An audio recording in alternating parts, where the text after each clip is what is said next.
going to look at how do we find the steady state level of capital per worker in the basic Solow model where we do not have any population growth or any technological progress.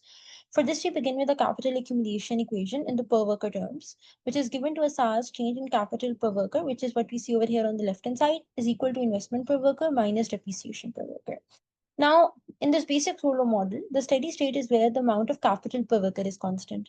So as capital per worker is not changing, so we just set change in capital per worker equal to zero, i.e. we set the capital accumulation equation equal to zero. So this means that the steady state level of capital per worker is such that the investment per worker, which is what we see on the left-hand side, is equal to depreciation per worker, which is what we see on the right-hand side. So in crux, the steady state level of capital per worker is such that capital per worker is not changing. So change in capital per worker is equal to zero, which means that investment per worker is equal to depreciation per worker. Because if investment per worker were to exceed depreciation per worker, then capital per worker would increase.